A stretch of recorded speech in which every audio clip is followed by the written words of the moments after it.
live at Exodus Institute, 816 North Laramie, Chicago, Illinois, on the great west side of Chicago, where we have Exodus Drum and Bugle Corps with the youth and the community, and we have a nice senior program over here.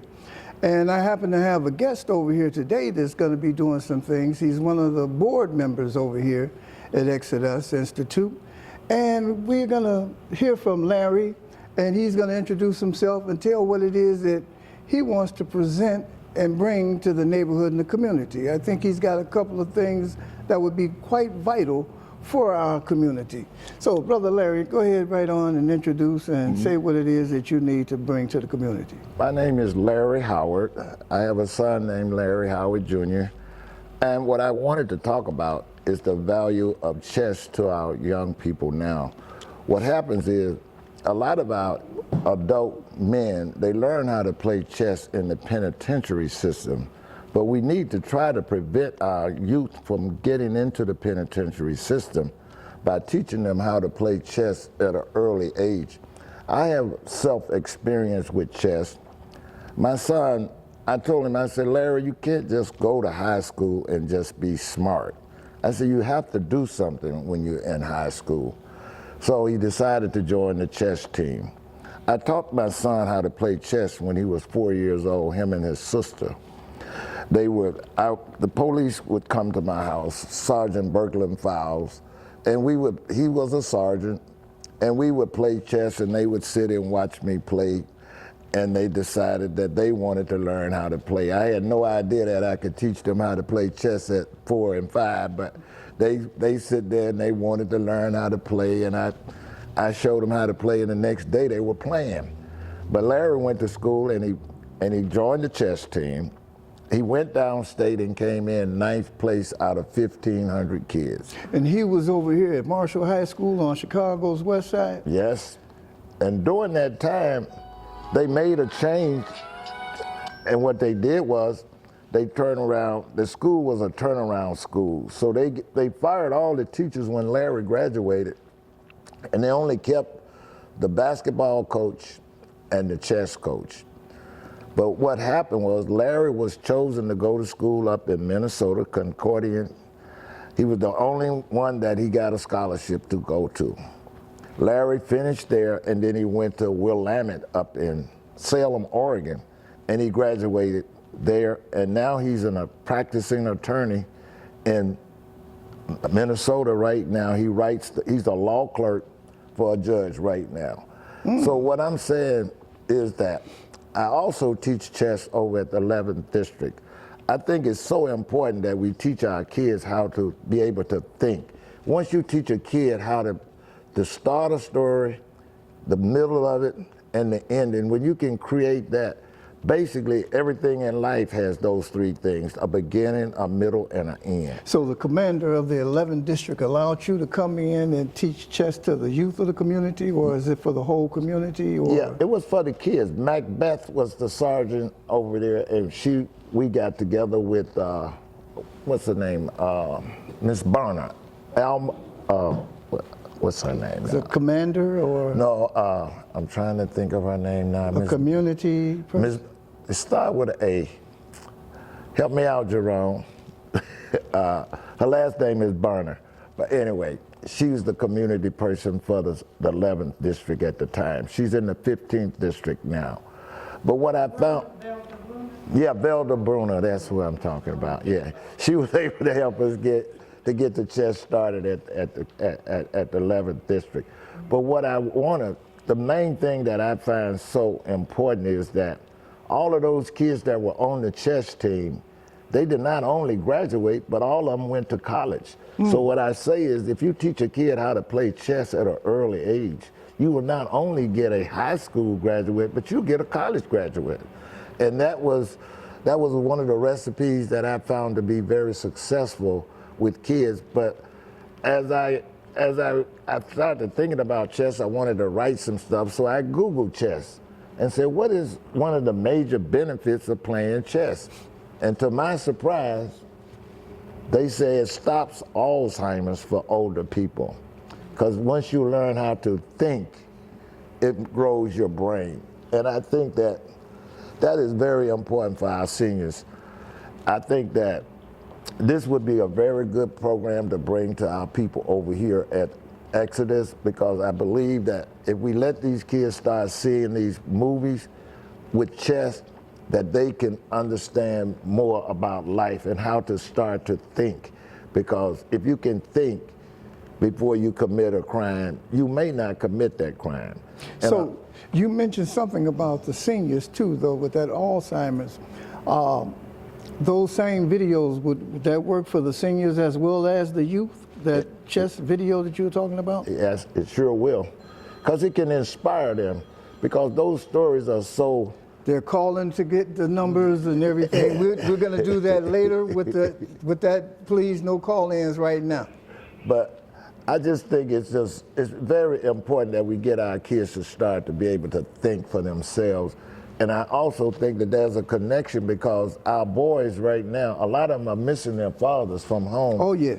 And a lot of them are in the system, and now I think that they do have a chess program in the penitentiary system now that can tie the two together, where his father may be incarcerated, but if he's playing chess on a team, then they may be able to make that connection. And I think that would be very good. So what days and what time do you do that over at the 11th Police District? Well, we were doing it every evening over there for about 4 days out of the week.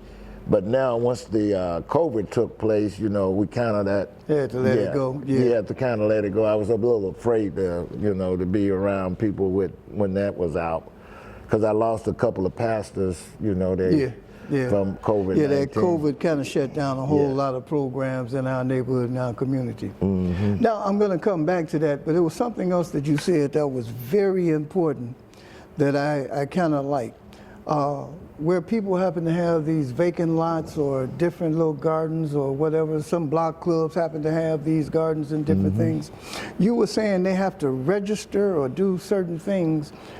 They just can't grow fruit and vegetables on those lots, or what is it that they have to do? What's happening is there is a program set up by the federal government. They have $660 million for farmers, but you have to have your vacant lot registered, and you have to have it registered as a farm so that you be entitled to grow blueberries, blackberries, or something on the land. You don't have to have a specific crop, but I think that's a great investment for our community, because right now a lot of people cannot afford to buy the blackberries, the blueberries, and the strawberries. Those are things that we really need that in our diet. So now this is a great opportunity. And I have a young lady, her name is Keita McClain. She has a program that can help us get these lots registered. I've had at least now about 5 of them that's been registered in our community right now. And I think a lot of times we don't get those grants because we don't know that it exists. Yeah. We just don't know that they exist. I never knew that. I'm a master gardener from the university and a master recycler from the university, from the co-op program. So I know how important it is to grow food. I was a childhood farmer and didn't want to come to Chicago. Well, it's important that we need to grow our own food and different things. And when I was growing up, I didn't realize how important it was, but my uncle bought the lot next to the house, and went out here and started growing vegetables. And we used to go out there and pick the greens. We would blanch the greens and freeze the stuff and do all kind of different things with it, and I was right here on Chicago South Side. It was right over there on 43rd and Wentworth doing these things, and now I see how important it was, because I was raised up on some real food and good food that had seeds and different things off up in it, where you could regrow these things and not none of this stuff that won't reproduce. And so with this program, all of this money, and we're not aware of it, because the farmers, you got to put it in as a farmer to grow your own food and all of this other stuff, and it don't matter what the crop is that you do or grow, and they'll pay you. They'll pay for it. And that's something that, information is a very powerful thing. If you don't have the information, a lot of people are growing things on their lots, but they're not in the system so that they can get money from the government to support their farms. You know, and a vacant lot with a plant that, perennial plants that you can plant on it that comes back every year. The perennial things, like if you plant strawberries, blueberries, blackberries, raspberries, you don't have to plant them but one time. They keep coming back every year, you know, so we don't have to be a desert. We can plant our own food. So this is some wonderful information that you're giving out. How can somebody contact you to get or learn more about this? Is there yeah, you can call me and I'll give you Keita's information directly. My number is area code 773-739-0775. What I do ask you to do is to text me, because I do get quite a few calls. Text me and then I will easily get back with you. I have visual voicemail, so if you leave a voicemail, I will be able to respond to you quickly about it. But we shouldn't let that opportunity pass us by. And you've been with you've done some things with a very great man from the west side of Chicago. And we're really proud of him. I think he's the oldest member in Congress out there, and you were like the right-hand man. And I'm talking about the great Congressman, the Honorable Congressman Danny K. Davis. Yes. And I know that you and him were together on quite a few occasions. You would always be there to escort him, and some of the history that he was telling. Would you like to elaborate upon how wonderful it was to be a part? Yeah, well, Congressman Davis, this last run that he had for Congress, I was his driver for about 7 months, and this man went to every church. I was with him when he first ran for congressman. I told him when he was a freshman alderman that I thought he should be a congressman. Back then? Yeah, I mean, he knocked up, I don't know, I was 27 years old, and I said, man, with a voice like yours, you should be in Congress. Yeah. You know, so when he did get a chance to run, you know, I was in the room when he made his declaration that he was going to run, you know, and he asked me, he said, Larry, do you think I can win? I said, that's your destiny. Right. You know, so I definitely supported him all through his career. And he's been a very excellent congressman. He actually gave us that, he's the grandfather of the second chance. That was one of the things that helped, and now it's all over the country. Wow. So he made some real things to happen in our community. He's been a beacon of light for us.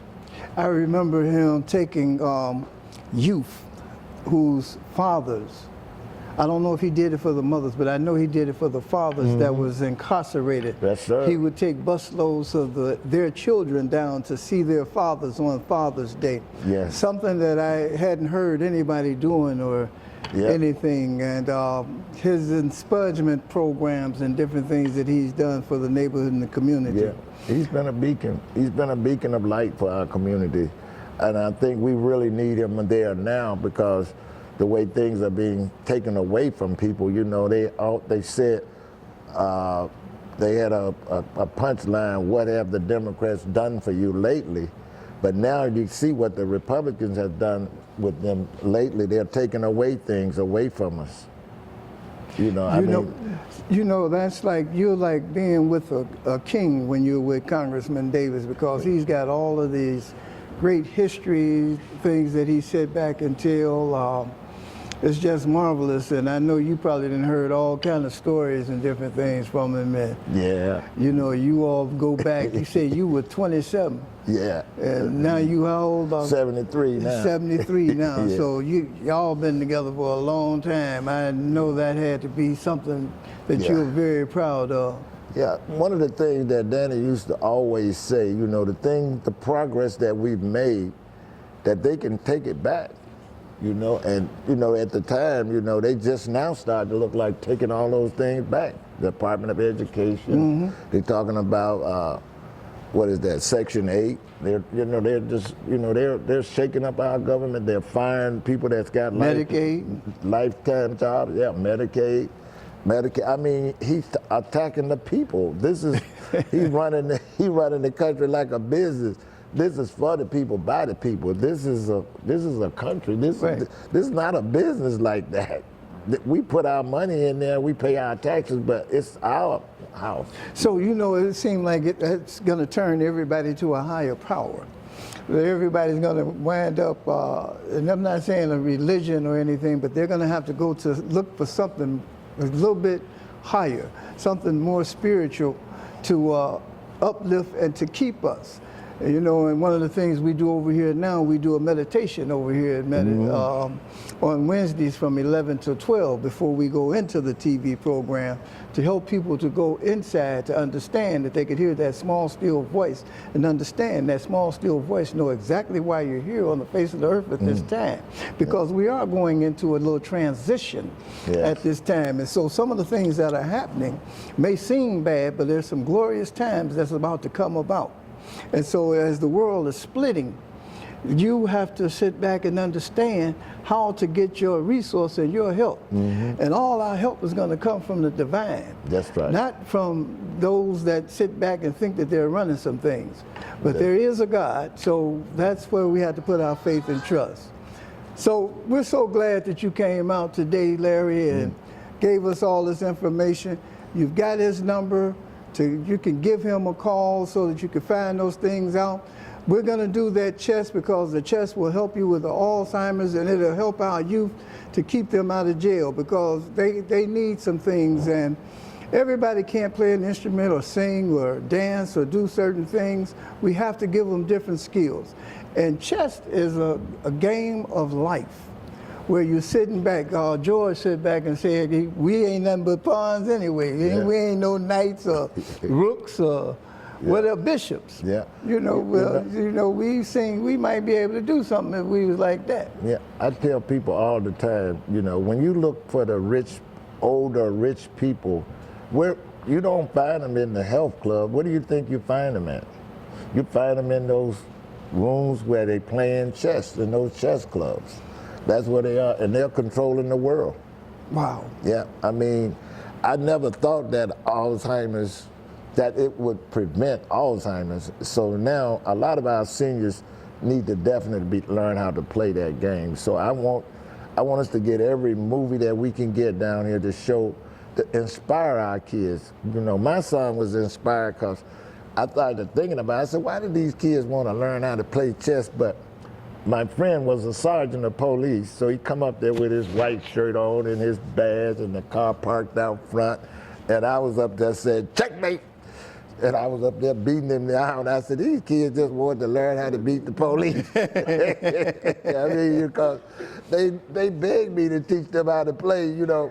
You take a 4-year-old now. I was telling Jerome earlier, you know, I used to work at Curtis Candy Company out there in Franklin Park. And some brothers there came from the penitentiary. And we all used to know how to play chess. You know, we had the little boards and everything. And so I worked up in the peanut roast, and the boy down in Marshmallow, we called Jap. We sit back and play, but we were playing because Jap taught us how to play out our head because that's the way they played in jail. You know, king, pawn, 2 to the 4. You know, whatever the case was, but you got to sit back there and put this stuff in your head and do it and all that. But I would keep the board on the side so I know what move was what, because I couldn't do it straight up out my head and remember all that. But that's some power that's off up in that. And once again, we want to thank you for coming out, giving this information. We're going to try to get some of these senior citizen buildings to implement some of that in there because it will help some of our people. If they want to play backgammon, that might help too. You know, some of the things that some of those games could go along with it. You know, I had an idea that kids and a coach, I thought that would be a perfect way to start it. You know, because if, you know, a young person can teach an old person something, but it's harder for an older person to teach another old person. But if you got a 5-year-old or 6-year-old child teaching you something, they'll catch it real quick. And a lot of our seniors are dying from loneliness. you know, nobody's visited them. Nobody is taking an interest in them. You know, they kind Well, of. that's why over here at Exodus, we bring the youth and the seniors together over Yeah. here, because we had, Mr. Altman's got the youth here and the senior program is connected, where they could, that senior program could share that knowledge, Yes. and then the youth could sit back here and be to receive all of that, you know. Yes. So it's a hand-in-hand thing, you know, and it's a safety net. Yes. You know, yes. so we're not just over here making noise, and you see all of the beautiful Yes, artwork that the yes. children did, and all they sitting back saying is they want world peace, they want some peace Yes. in life. That's right. So we want to thank you for coming out. All right after George show a little bit of the artwork. Yeah.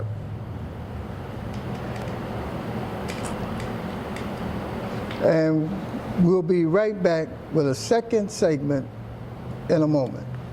Hey, we're back here live at Exodus Institute, and I'm Ed James, and I happen to have an old guest here with me. This is his first time on the show, but we're doing some things over here, and this gentleman, we go back maybe 40 years, something like that, where we happened to work together at the post office.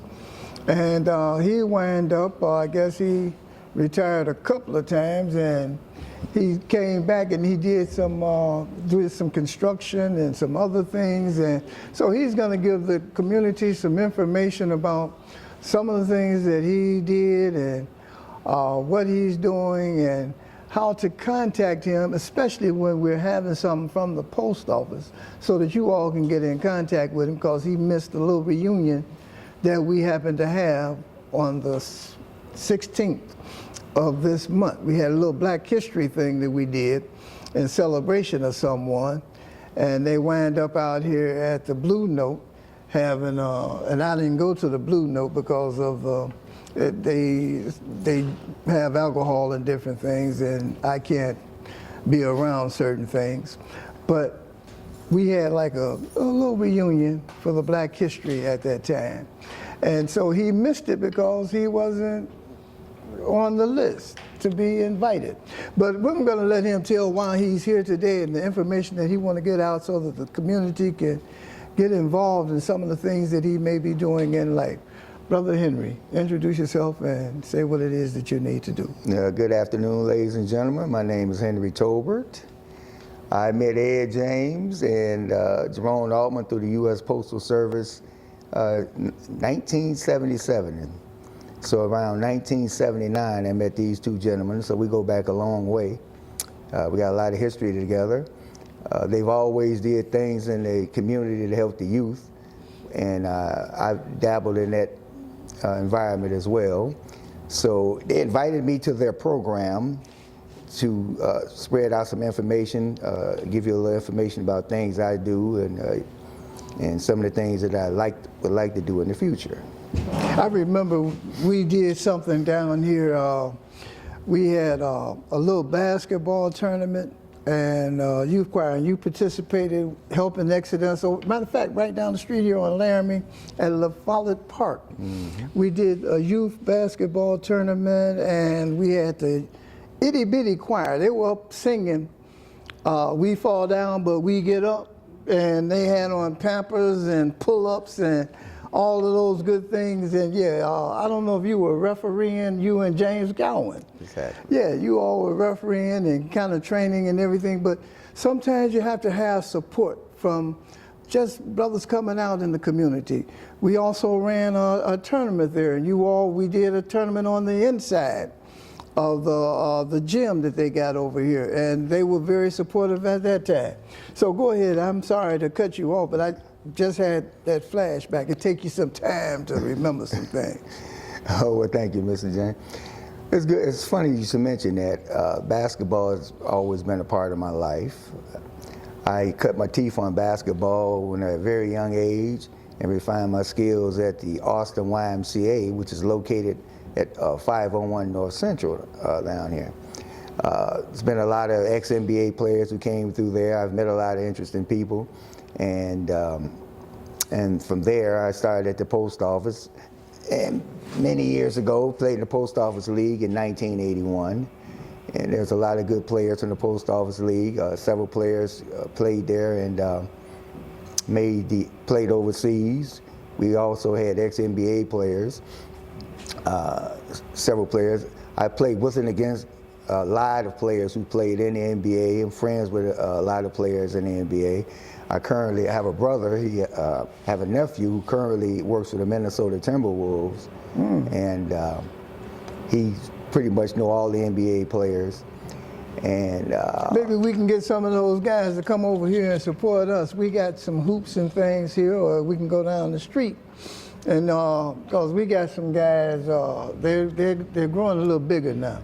Man, we had this guy 6'8", and a few more of them. They were all kind of thought that they were rough, you know, and tough. But some of the old brothers, matter of fact, Eugene Wolf blocked 6'8" shot, and then went down and stuffed on him. Now Wolf is in his.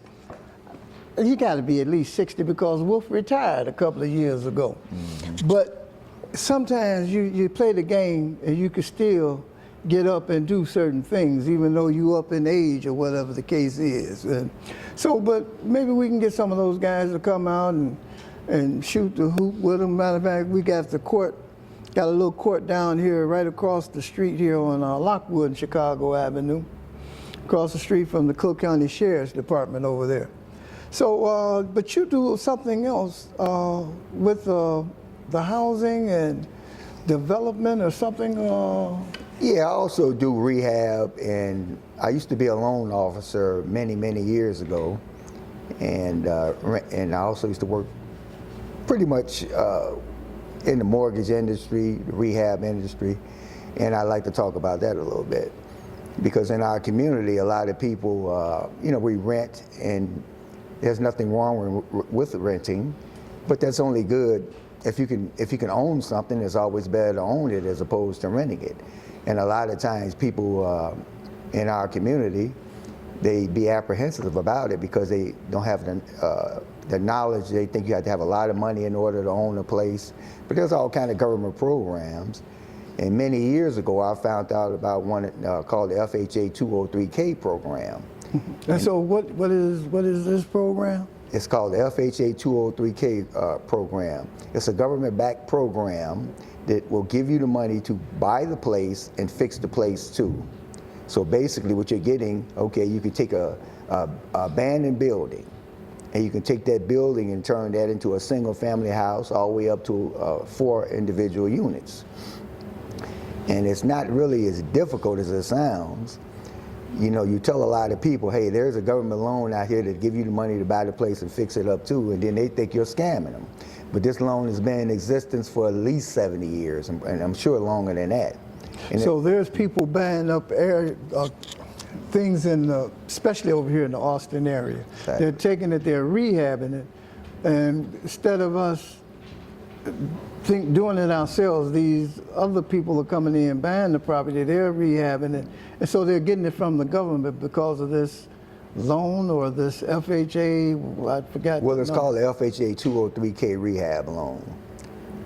Again, it's a government-backed loan, and you said an interesting thing. There is a lot of other nationalities that comes into the black people community, and they buy up the properties. Like, we can go through you drive through the west side, south side, and this loan is good. It's nationwide. It's just not a city loan.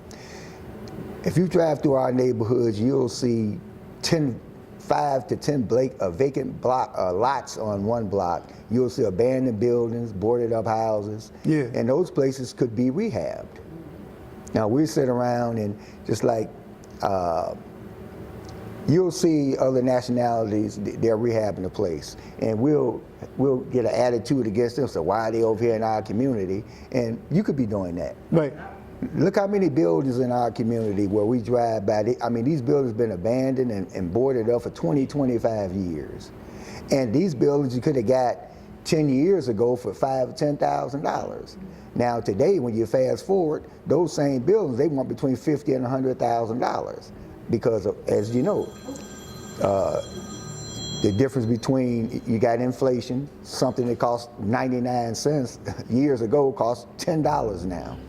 But there is no reason why we should not be able to make our community better. We shouldn't have to drive through a block and see an eyesore in the community. And we also shouldn't be at odds with another nationality of people because they're over here and they bought the property and they fixed the property. Because we have the same opportunity to do that. And because years ago, I didn't know this loan existed. But so how can we make this known? I know this is a great avenue, getting it out here today. And you say it's been going on for 70 years, and we seem to be in the dark on this. How can we get this out to the community? Because I've never seen it in a paper or anything. Do we need to have more community meetings to make it aware?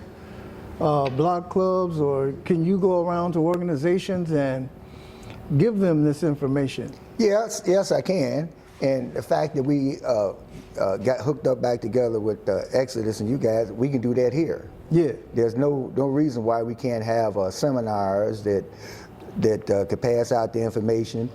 I pretty much know everything it is to know about the 203K rehab loan, and I learned this from an individual named T.R.I.P.S.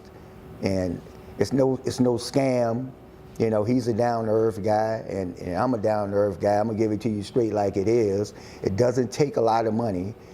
If you look at the situation, again, this loan goes up to 4 units. It's not for commercial property. It's from a single family house up to 4 units. And you can also do condos.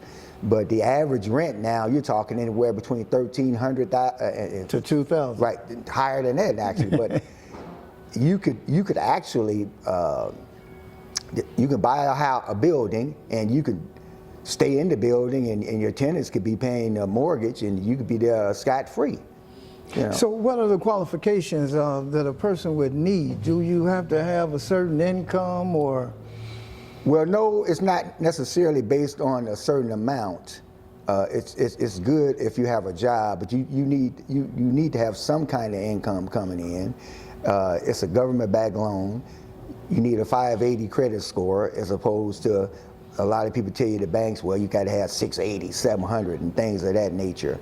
But then again, you know, the credit score, the whole credit scoring thing is a whole nother topic that needs to be discussed and explained to the community. But basically, if you have a job, you can qualify for this loan. Your income, of course, is going to help determine how much you qualify for. Now, if you get a 2-unit property, 3-unit or 4-unit property, they will allow you to use 75% of whatever the average rental income in that area to go towards you purchasing this place. So it's a great program that a lot of people think is a scam. And this FHA? It's called the FHA 203K rehab loan. They have 2 versions of it. You know, that would be wonderful for us. Now, would I have to go and buy or purchase the property first, or would they? No, here's how the process should normally go. You know, you would qualify and see how much you qualify for. You would get with a loan officer, and then you would go over those details.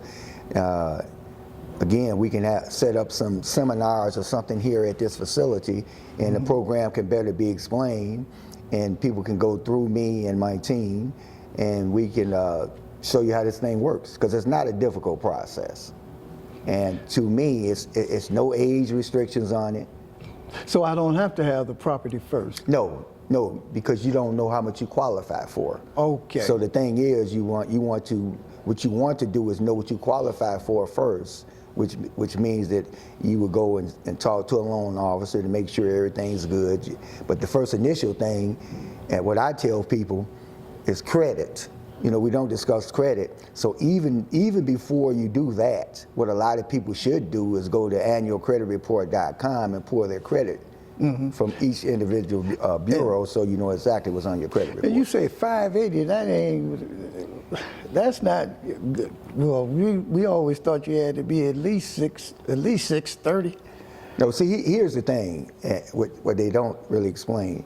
You can get an FHA loan with a credit score as low as 500. But generally, it's 580. Now, you have lenders put what's called overlays on top of that credit score. All lenders don't do that. But you really can get a loan from the government for with a credit score as low as 580. I mean 500. But the whole thing about the credit scoring thing is, you know, we need to become more educated in our community about the whole credit score, the credit process, because we miss out on a lot of things, a lot of grants.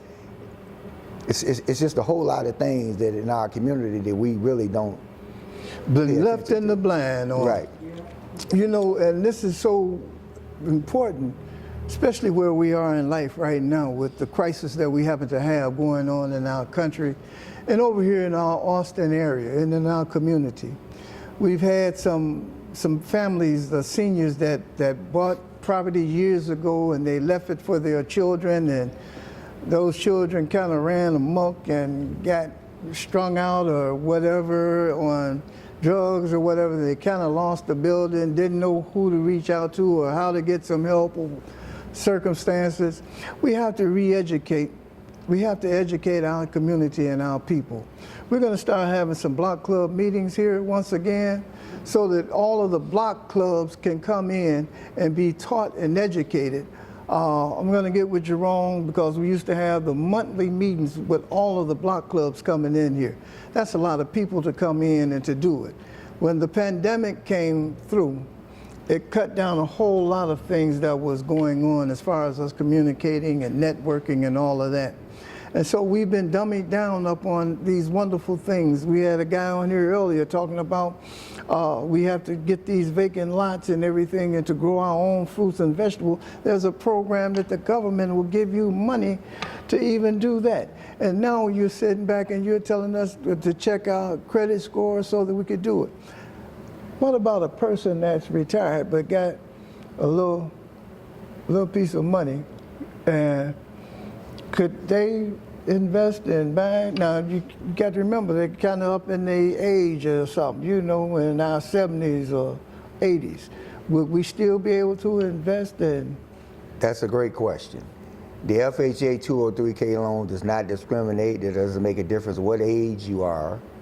It doesn't make a difference if you're a senior, you're on a fixed income, or you're working, or, you know, because people have a misconception that you can be a senior or you can be a retired person from the post office somewhere and you still can't work. I mean, but that's, again, it's a misconception, because you are allowed to make a certain amount whether you're retired or not. So conceivably, you could be getting $6,000, $7,000, $8,000 a month in from your retirement, and you still can work and make up to anywhere between $20,000 and $30,000 a year doing another job. Because you retire from one job, that doesn't mean that you can't get income from another source. So that's a misconception right there. But no, there's no age limit or anything like that pertaining to this loan. I'm going to take a question from the audience. Are you available for that? Yes, I am. So you saying like if a person is getting, I just came from the dentist, so I sound like this outside. If they get SSDI and a pension and work, they could possibly qualify? Yes. Yes, you can. You can have your sole source of income could be Social Security. You can do this loan. You could be working. You can do this loan. You could be pulling down retirement and still work another job, and you can do this loan. It's not based on age or what helps you though. Of course, the more you make, the more you qualify for. But that doesn't mean because you qualify for a $500,000 loan that you should go get a $500,000 loan. And that's a mistake that a lot of people make. You know. What if I see something, right, and it really needs rehab, and let's say it's like 10,000. So you said I could possibly get that and then get money to rehab it also? Yes. Okay, let's say for instance you drive down the street and you see a building or a house that's been sitting there for 20, 30 years. All right, and you go and inquire about that house. And let's say this person owns this property, you find out who owns it, and they say, hey, I want $50,000 for this property. The assessed value, you can get a loan is based on the after improved value of the property, which is a beautiful thing about that. So let's just say you buy this property for $50,000, and the houses, around there sell for $200,000. You actually can get approved for 10% over that $200,000, and they'll set the money aside. It's set aside in the escrows, and you can rehab the place. So basically, you can take that eyesore in the community, and you can rehab that place. You could turn that single-family house into, excuse me, you could turn that eyesore into a single-family house. You can do the basement, and now you and your family, your children can stay there. And that's another thing that in our community that we need to focus more on, because what we do is different from other nationalities. And you notice I use the word nationalities as opposed to race. Yeah. Because people get those things confused. There's only one race. That's the human race. Yeah. Now you have different nationalities. Now, what we do is we want to act pit. And let me backstep a little bit. When I say there's only one race, you have a group of people who say, well, you're white, you're black, you're this, you're that. No. And they've taken the word race and weaponized that, because race is only one race, the human race. Because when I talk to people, I don't like people to say, well, what race are you? So I quickly tell them, no, I'm Human race. It's only one race, the human race. But you have a group of individuals who's weaponized that word. You have a group of people who took the word race, they created racism, and they continue to perpetuate it. And we fall up under that trap, so I don't like to use the word race. Let's use different groups of nationalities. And we don't have to, there's no reason why we shouldn't, each nationality, you don't have to dislike another nationality, and so I'm not gonna work with them because of this particular color or whatever. We need to focus on our individual nationality and also your individual person to do what you need to do. And you just can't go wrong with that.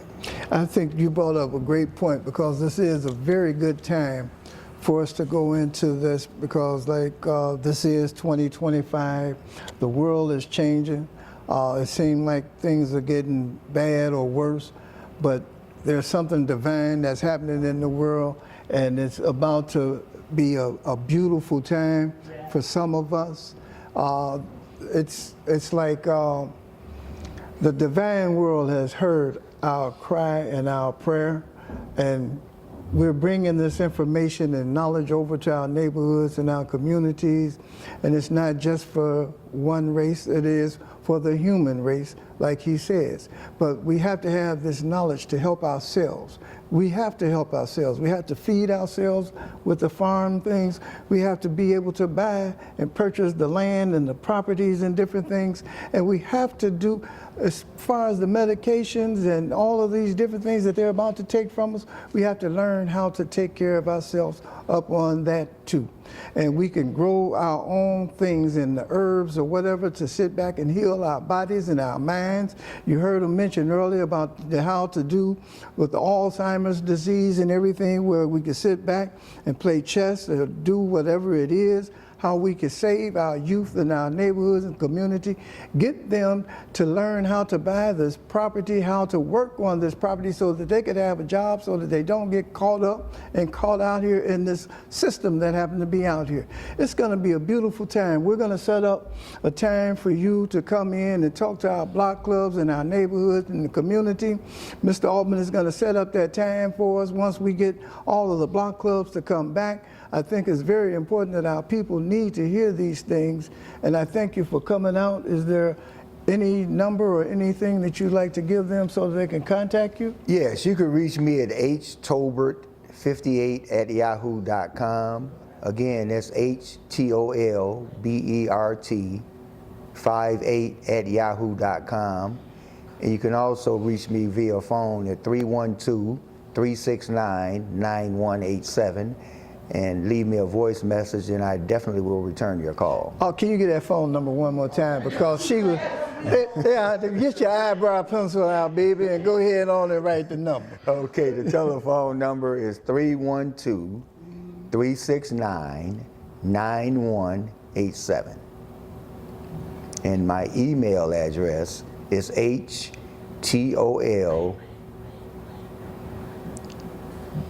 BERT58@yahoo.com.